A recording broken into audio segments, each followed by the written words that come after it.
Day wasn't too busy, which is always nice. It's been pretty hectic for a couple of months now, so it's nice to have a bit of a change. My name's JARROD Parker. Been living here in Sydney for about 6 years now, originally from Adelaide. Work in sales for fast-moving consumer goods company Colgate-Palmolive. What's my philosophy about life? You know, you're only here for a certain amount of time, so you've got to enjoy yourself. I just like to always have something to look forward to, and whether that's some sort of holiday or a nice dinner on the weekend.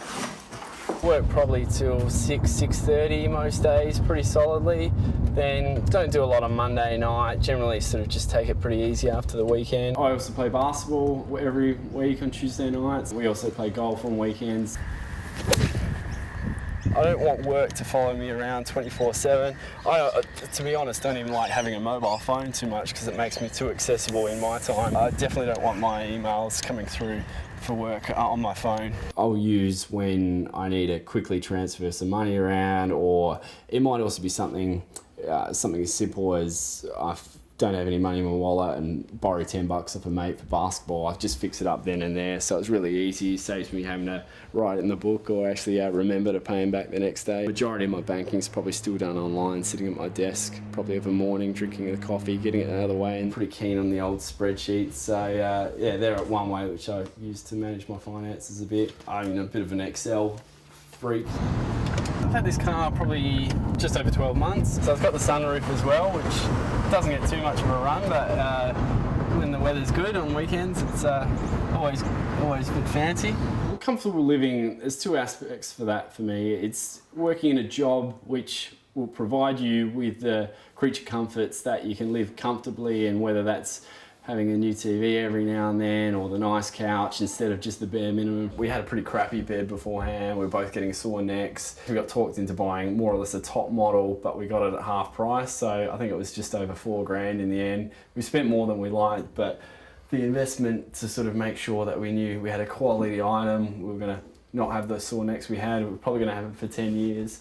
It definitely left us pretty satisfied with the purchase afterwards, knowing that we got a good deal on a good product. I've got a few mates who are really into their wine, and always good with a good recommendation. Just trying to buy good wines and sitting on them for a few years. I guess a casual reader of The Economist. Often Australia is quite insular in terms of the news that you get from other countries, and having my brother over in Europe and friends over in the US as well, it's often to try and good and hear what's going on, some of the smaller stuff rather than just the bad news, which you often only get through mainstream media.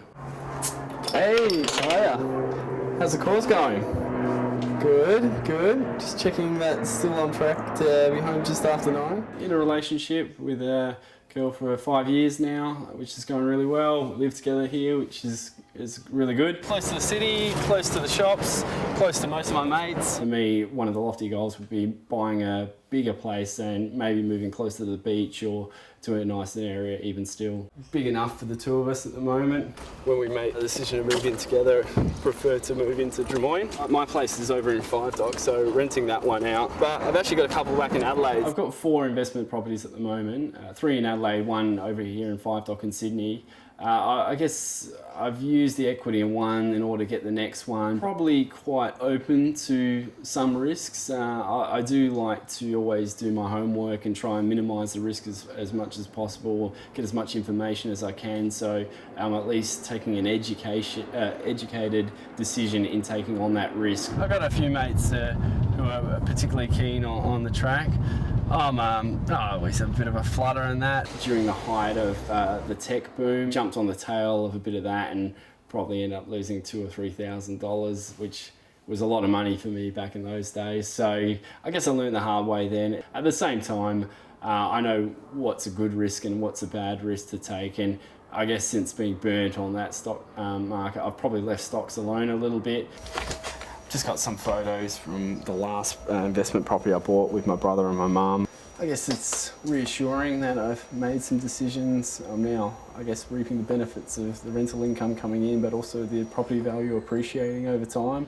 So I guess it takes a bit of the pressure off for my decisions down the track now that I've made some good decisions along the way. Cheers.